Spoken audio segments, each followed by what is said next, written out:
मुझे रुकना नहीं है, मुझे भागते ही रहना है। अगर मैं रुक गई तो शायद फिर कभी नहीं पहुंच पाऊंगी और ना ही बच पाऊंगी। फिर सोनम जैसे तैसे आगे बढ़ी कि तभी अचानक जमीन पर एक सिक्का चमकता हुआ दिखाई दिया। ये कैसा सिक्का है? इतने घने जंगल में कैसे पड़ा है? चलो इसे उठाकर देखती हूँ, आखिर इसमें ऐसा क्या है। सोनम ने जैसे ही सिक्का उठाया अचानक चारों तरफ रोशनी फैल गई और उसी रोशनी के बीच वहाँ एक परी प्रकट हो गई। ये क्या? आप यहाँ कैसे? ये सब मेरे साथ क्या हो रहा है? मुझे कुछ भी समझ में नहीं आ रहा। घबराओ मत सोनम, मैं तुम्हें एक सही रास्ता दिखाने आई हूँ। इस वक्त तुम्हारी जान बहुत बड़ी खतरे में है। इतने घने जंगल में अकेली रहना सुरक्षित नहीं है, इसीलिए तुम्हें मेरे साथ चलना चाहिए। नहीं, मंदिर में मेरा प्रेमी मेरा इंतजार कर रहा है। मैं दुल्हन के कपड़ों में उसी से शादी करने जा रही थी, लेकिन कोई मेरा पीछा कर रहा है और फिर मुझे जान से मारना चाहता है। मेरी बात मानो, वापस मत जाओ। जहाँ तुम जा रही हो वहाँ तुम्हारा इंतजार मौत कर रही है। आप क्या कह रही हैं? मुझे कुछ भी समझ में नहीं आ रहा। आखिर मेरे साथ ये सब क्या हो रहा है? सब कुछ तुम्हें समझ आ जाएगा, रुको अभी मैं तुम्हें सब दिखाती हूँ। तभी अचानक तेज रोशनी हुई और परी के हाथ में एक जादुई शीशा आ गया। शीशे के अंदर एक राजा बेचैनी से अपने कक्ष में टहल रहा था। उनकी आंखों में चिंता और चेहरे पर मायूसी साफ दिखाई दे रही थी, जिसे देखकर सोनम और ज्यादा घबरा गई। ये कौन है? ये तो कोई महाराज लग रहे हैं, लेकिन आप इन्हें मुझे क्यों दिखा रही हैं? मुझे तो अपने प्रेमी के पास जाना है। यही तुम्हारे दुश्मन भी हैं और यही तुम्हारा रक्षक भी। ये आप क्या कह रही हैं? कोई एक इंसान मेरा दुश्मन और मेरा रक्षक दोनों कैसे हो सकता है? मुझे कुछ समझ में नहीं आ रहा। इतने में तेज रोशनी फैली और सामने अचानक एक रास्ता प्रकट हो गया। अगर तुम आगे की सच्चाई जानना चाहती हो तो तुम्हें इस रास्ते पर चलना होगा। बाकी की बातें मैं यहाँ नहीं कह सकती। मेरा दूल्हा मेरा इंतजार कर रहा होगा, लेकिन इस वक्त मेरी अपनी पहचान जानना ज्यादा जरूरी है। ठीक है, मैं चलने के लिए तैयार हूँ। फिर सोनम उस रास्ते पर चल पड़ी और थोड़ी ही दूर जाने के बाद एक गुफा में पहुंची, जहाँ एक काला कौवा बैठा हुआ था। आओ सोनम, मैं कब से तुम्हारा इंतजार कर रहा था। मुझे पता था कि तुम यहाँ जरूर आओगी। ये क्या? तुम भी मुझे पहचानती हो, परी भी मुझे जानती है, लेकिन मुझे खुद नहीं पता कि मैं कौन हूँ और मेरे साथ ये सब क्यों हो रहा है। इसके लिए तुम्हें सबसे पहले अपने जन्म का रहस्य जानना होगा। ये कैसे हो सकता है? मुझे तो मेरे बाबा ने पाला पोसा है, वही मेरे लिए सब कुछ है। नहीं, उन्होंने तुम्हें सिर्फ पाला है, लेकिन तुम उनकी औलाद नहीं हो। तुम्हें ये सच्चाई जाननी होगी और इसीलिए तुम्हें पहले अपनी माँ और उस राजा की सच्चाई जाननी होगी जिसे तुमने अभी शीशे में देखा था। मेरी जान का दुश्मन कौन है? मैंने तो कभी किसी का बुरा भी नहीं किया है। सुनो, ये उस समय की बात है जब तुम्हारी माँ इस राज्य की राजकुमारी हुआ करती थी और वे राजा कोई और नहीं बल्कि तुम्हारी मामा थी। एक दिन तुम्हारी माँ घने जंगलों से गुजर रही थी। राजकुमारी यशोदा जल्दी जल्दी महल से बाहर आई, जहाँ अशोक पहले से खड़ा था। राजकुमारी जी, बताइए क्या बात है? आपने मुझे यहाँ क्यों बुलाया? देखो, मेरे माता पिता इस दुनिया में नहीं है। मेरा एक छोटा भाई है जो अभी राज्य संभालने योग्य नहीं है। इसकी सारी जिम्मेदारी अभी मेरे के ऊपर है, इसलिए इतना बड़ा फैसला मैं खुद ले रही हूँ। मैं तुमसे शादी करने के लिए तैयार हूँ। क्या तुम मुझसे शादी करोगे? क्या शादी? क्या बात करती हैं आप? मैं तो एक मामूली सा वफादार हूँ। इस महल में आपसे मैं शादी कैसे कर सकता हूँ? देखो राजकुमारी, तुम जानती हो कि मैं गरीब घर से हूँ, मेरे पास धन वन नहीं है, ना कोई बड़ा नाम है। क्या फिर भी आप ये सब जानते हुए मुझसे शादी करना चाहती हो? तुम दिल के बहुत अच्छे हो, इस महल के सबसे पुराने वफादार। धन दौलत मेरे मायने नहीं रखती, इसलिए हम दोनों शादी करेंगे और शादी के बाद भी मैं 2-3 साल तक राजमहल में ही रहूंगी, क्योंकि अभी मेरा भाई 18 वर्ष का ही है केवल। जब तक मेरा भाई पूरी तरह से 21 साल का नहीं हो जाता और राजपाट संभालने के योग्य नहीं बन जाता, तब तक महल की जिम्मेदारी निभानी होगी और ये मेरा इस राजमहल की रानी का आदेश है। तुम इसे टाल नहीं सकते। ठीक है, अगर आपको मतलब तुम्हें कोई आपत्ति नहीं है तो ठीक है, मुझे भी कोई आपत्ति नहीं है। मैं हमेशा तुम्हारे साथ रहूंगा। ठीक है, चलो कर लेते हैं शादी। फिर दोनों गुपचुप तरीके से शादी कर लेते हैं और उसके बाद राजमहल लौट आते हैं और राजकुमारी अपने भाई को सच बता देती है। ये क्या दीदी, तुमने मुझसे बिना पूछे इस गरीब इंसान से शादी क्यों कर ली? मैं अशोक से बहुत प्रेम करती हूँ और हर लड़की अपने लिए सही जीवन साथी चुनती है। अगर मैं सबके सामने ये बात कहती कि मैं उससे शादी करना चाहती हूँ तो कोई भी इस बात को स्वीकार नहीं करता, इसलिए मुझे चोरी छिपे ये शादी करनी पड़ी। ठीक है दीदी, आप मुझसे बड़ी हैं और आपने सोच समझ कर ये फैसला लिया है, तो मुझे कोई आपत्ति नहीं है। बस आप अपना ध्यान रखना। नहीं भाई, जब तक तुम अच्छे से राजमहल की भागदौड़ नहीं संभाल लेती तब तक मैं तुम्हारे साथ रहूंगी। हाँ महाराज, मैं आपकी बहन को यहीं लेकर रहूंगा। बस आप मुझे एक दिन का वक्त दीजिए ताकि मैं उन्हें अपने पूरे परिवार से मिलवा सकूं। ठीक है, मुझे अपनी बहन से बहुत प्रेम है। अगर उसने ये रिश्ता चुना है तो मुझे कोई आपत्ति नहीं है, लेकिन कल सूर्योदय होने से पहले मेरी बहन राजमहल में वापस होनी चाहिए। फिर यशोदा अशोक के साथ उसके गांव जाती है और उसकी झोपड़ी में प्रवेश करती है। तभी अनुराधा अशोक की बहन वहां आ जाती है। ये क्या भाई, तुमने मुझे बिना पूछे शादी कर ली? हाँ दीदी, ये मेरी पत्नी है यशोदा। तभी पीछे से लखन भी आ जाता है, जो सालों से घर जमाई बनके ससुराल में रहता था। अरे वाह साले साहब, वाह वाह वाह वाह वाह, तुमने तो कमाल ही कर दिया। एक राजकुमारी से शादी कर ली। अब तो किस्मत खुल गई तुम्हारी। ये दोनों कौन है अशोक? यशोदा, ये मेरी बहन अनुराधा है और ये मेरे जीजाजी लखन है।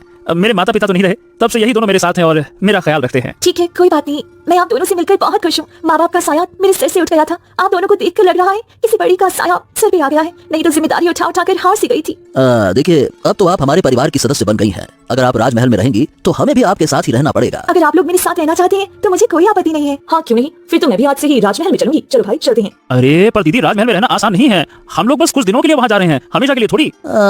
देखा अनुराधा, मैंने पहले ही कहा था कि शादी के बाद तुम्हारा भाई बदल जाएगा। अब हम दोनों उसे बोझ लगने लगे हैं। वो खुद राजमहल में रहना चाहता है और हमको नहीं ले जाना चाहता। हाँ भाई, मैंने कभी नहीं सोचा था कि तुम इतना बदल जाओगी? हमारी संतान की तरह पाला है मैंने तुम्हें। अरे नहीं दीदी, ऐसी कोई बात नहीं है, आप लोग गलत मत समझो। अब अच्छा ठीक है, अगर आप लोग साथ में चलना चाहते हो तो चल सकते हो, ठीक है ना यशोदा? ठीक है, चलो चलो। फिर चारों वहाँ से निकलते हैं और राजमहल पहुँचते हैं। राजमहल की भव्यता देखकर अनुराधा हैरान रह जाती है। अरे वाह, ये राजमहल तो कितना भव्य है। इतना बड़ा तो मैंने अपने सपने में भी कभी नहीं देखा था। हाँ हाँ अनुराधा, बिल्कुल सही कह रही हो। ये तो सिर्फ हमने सपनों में देखा था और आज हमें यहाँ रहने का मौका मिल रहा है।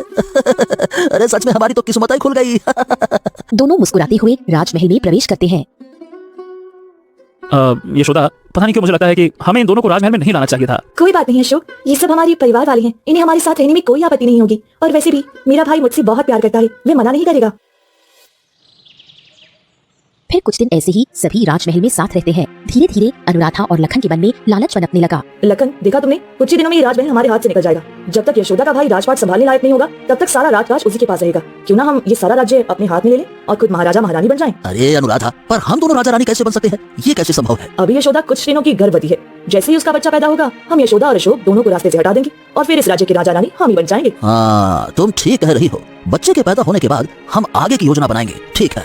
एक साल बीत गया। एक दिन अनुराधा अपनी भाभी के पास गई। देखो यशोदा, तुम्हारी बेटी भी 1 साल की हो गई है और तुम इस राज्य का कारोबार भी संभाल रही हो, तो क्यों ना तुम सच में इस राज्य की महारानी बन जाओ और अपनी बेटी को उत्तराधिकारी घोषित कर दो। दीदी, ये राज्य मेरे भाई का अधिकार है, मैं उसके हक को कैसे छीन सकती हूँ? मैंने पिताजी से वादा किया था कि जब तक मेरा भाई राजपाट संभालने योग्य नहीं हो जाता मैं उसकी रक्षा करूंगी। मुझे ये राजपाट नहीं चाहिए। ठीक है, जैसी तुम्हारी मर्जी। अनुराधा गुस्से में आग बबूला होकर अपने कक्ष में चली गई और कुछ देर सोचते हुए खुद से बोली, मेरी एक दोस्त है जो जंगलों में जहरीले पौधों की बहुत अच्छी जानकारी रखती है। मैं उससे एक ऐसा पौधा लाऊंगी जिससे हम उन्हें आसानी से और सुरक्षित तरीके से मार सके और किसी को पता भी नहीं चलेगा। हाँ, ये ठीक रहेगा। संतान तो कोई है नहीं, अब बुढ़ापे का भी तो जुगाड़ करना ही पड़ेगा। फिर अनुराधा रात के अंधेरे में महल के पीछे वाले रास्ते से निकली और घने जंगलों से होते हुए ललिता की झोपड़ी में पहुंची। अरे अनुराधा, तुम इतनी रात को मेरी झोपड़ी में क्या कर रही हो? तुम्हें तो मेरा काम पसंद नहीं था, फिर आज यहाँ कैसे आ गई? देखो ललिता, माफ कर देना, किसी के काम का मजाक नहीं उड़ाना चाहिए। मुझे इसका आज एहसास हुआ है। अब मुझे एक ऐसा पौधा दो जिसके थोड़े से रस से ही कोई भी मर जाए। लेकिन तुम्हें इसकी जरूरत क्यों है? इससे तुम्हें मतलब नहीं होना चाहिए। तुम्हें पैसा चाहिए ना? देखो, मैं तुम्हारे लिए धन लेकर आई हूँ। अनुराधा ललिता के सामने एक पोटली रख देती है। अरे ये तो शाही मुद्रा है। फिर ललिता अपनी झोली से एक जहरीला पौधा निकालकर अनुराधा के हाथ में रख देती है। ये पौधा इतना खतरनाक है कि अगर इसकी एक बूंद भी किसी इंसान या जानवर के गले में चली जाए तो उसकी मौत तुरंत हो जाएगी। और खास बात यह है कि किसी को पता भी नहीं चलेगा कि मौत जहर से हुई है या किसी और कारण से। ठीक है, अब मैं चलती हूँ। फिर अनुराधा वो जहरीला पौधा लेकर अपने कक्ष में लौट गई। रात इसी तरह गुजर गई और सुबह होते ही वो उस जहर को शरबत में मिलाकर यशोदा के कमरे में जाती है। यशोदा, आज मैंने खास शरबत बनाया है, तुम भी पियो ना। ये लो अशोक, तुम भी पी लो। अशोक और यशोदा दोनों शरबत पीते हैं। कुछ ही देर में दोनों वहीं गिर पड़ते हैं और हमेशा के लिए इस दुनिया को अलविदा कह देते हैं। चलो, मेरा काम सफल हो गया। अब किसी को पता नहीं चलेगा कि मैंने अपने भाई और भाभी को अपने हाथों से मारा है। सत्ता के लिए इतनी अपनों की कुर्बानी देनी तो बनती ही है। अनुराधा तेजी से वहाँ से निकलकर अपने कक्ष में चली जाती है। तभी वीरभद्र वहाँ पहुँचता है और दोनों को देखकर फूट फूट कर रोने लगता है। हाँ, ये क्या? नहीं नहीं नहीं नहीं नहीं, बहन बहन, तुम्हें क्या हो गया? तुम मुझे छोड़कर नहीं जा सकती। उठो बहन, उठो। ईश्वर, ये क्या हो गया? ये दोनों उठ क्यों नहीं रहे हैं? उठो बहन, उठो। उठो बहन, उठो। पीछे से मंत्री दौड़ते हुए आता है। राजकुमार, राजकुमार, शांत हो जाइए राजकुमार। लगता है कि इन दोनों की मृत्यु किसी बुरी शक्ति के कारण हुई है। हाँ, अब ये दोनों इस दुनिया में नहीं रहे हैं। शांत हो जाइए, शांत हो जाइए। नहीं मंत्री जी, नहीं नहीं, ऐसा कैसे हो सकता है? राजमहल में मेरी दीदी और मेरे जीजा जी को भला कौन मार सकता है? और मेरी भांजी, वो तो अभी पैदा हुई है, ये अपनी माँ के बिना कैसे रहेगी? अब मैं क्या करूँ, क्या करूँ? शांत हो जाइए राजकुमार, हमें अब इनका अंतिम संस्कार करना होगा। आपकी बहन और बहनोई दोनों एक साथ इस दुनिया को छोड़ गए हैं। पता नहीं अब ये राज्य कैसे चलेगा, पता नहीं। हाँ मंत्री जी, सारी जिम्मेदारियां मेरी बहन ही संभाल रही थी, लेकिन अब हमें अपनी गद्दी संभालनी होगी। फिर ऐसे ही 2 दिन बीत जाते हैं। तभी अनुराधा रोते हुए आती है।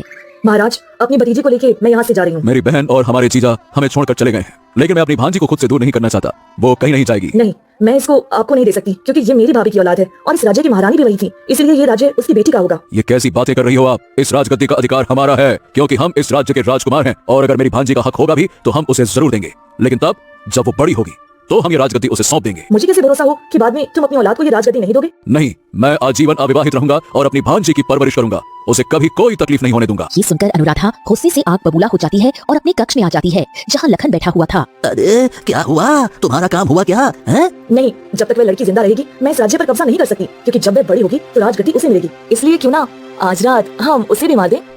तुम बिल्कुल सही कह रही हो। चलो, ये आखिरी काम भी पूरा कर लेते हैं।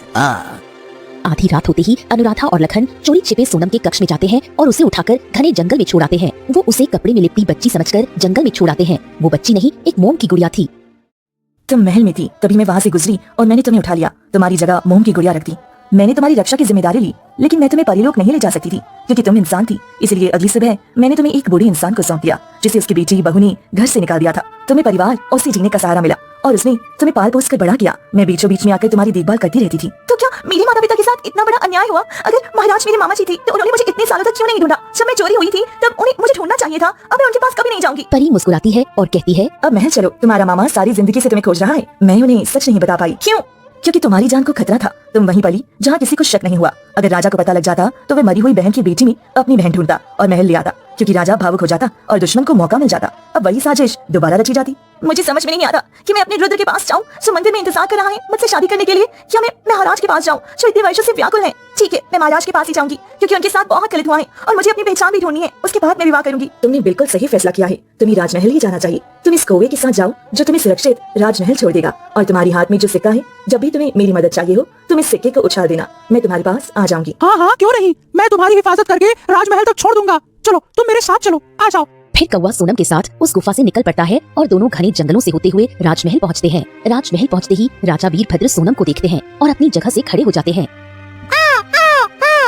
पहचाना महाराज, ये आपकी भांजी है जिसको आप इतने सालों से खोज रहे हो। हाँ हाँ, हमारी भांजी इतने दिनों बाद। हाँ, भांजी बेटा तुम ठीक हो ना? आपने मुझे कैसे पहचाना? मैं आपकी भांजी हूँ। क्योंकि तुम बिल्कुल हमारी बहन जैसी हो, बिल्कुल वही चेहरा वही शक्ल, बिल्कुल हमारी बहन जैसी। ऐसा तो सिर्फ मेरी बहन की लड़की ही हो सकती है। बेटे इतने दिनों तक कहाँ थी तुम? तुम ठीक हो ना? कैसी हो बताओ मुझे। हाँ हाँ अब ठीक है महाराज, अब आप इसे अपने साथ राजमहल में रख सकते हैं। अब मैं चलता हूँ। फिर कौवा वहाँ से चला गया। महाराज मुझे उन लोगों से बदला लेना है जो मुझे भी इतने दिनों तक आपसे दूर रखा गया है। ये तुम क्या कर रही हो? आखिर किसने ऐसा किया? ये करने वाला कोई और नहीं, मेरी बुआ और फूफा है, उन्होंने ऐसा किया। या उन दोनों ने वाकई में ऐसा किया?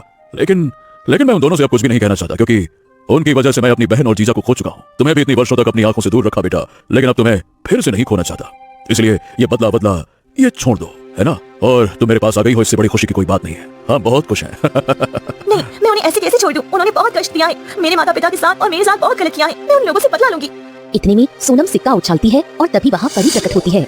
कहो क्या हो गया? तुमने मुझे याद किया? मुझे उन दोनों को यहाँ लाना है और उन्हें कारावास में कैद करना है। पर बेटी तुम ये क्यों कर रही हो? उन्होंने तो तुम्हें सिर्फ मुझसे अलग किया। परी जी, आप मेरी मामा जी को सच बताइए। तभी परी सारा सच राजा को बताती है। राजा वीरभद्र फूट फूट कर रोने लगा। मुझे यकीन नहीं हो रहा, मेरी बहन और मेरे जीजा जी को उसी ने जहर दिया। अरे वो तो अपने थे ना, हमारे जीजा कहते थे वो उनके माँ बाप के समान है। मेरी बहन को भी दिया जहर, लेकिन अपने भाई को क्यों दिया? अरे इंसान कैसे इतना पत्थर दिल हो सकता है? कैसे? तुम नहीं जानती राजन, जिसके मन में लालच आ जाता है उसके लिए कोई भी काम छोटा या बड़ा नहीं होता। उसकी सजा उन्हें जरूर मिलेगी। अभी मैं उन दोनों को अपनी शक्तियों से यहाँ लेकर आती हूँ। तभी परी जोर से मंत्र पढ़ने लगी और वो दोनों वहाँ आ जाते हैं। ये क्या? हम यहाँ कैसे आ गए? नहीं, ऐसा नहीं हो सकता। तुम्हारी इतनी हिम्मत! तुमने मेरी बहन और मेरी जीजा को मारा और मेरी भांजी के साथ ऐसा किया। अब देखो मैं क्या करता हूँ।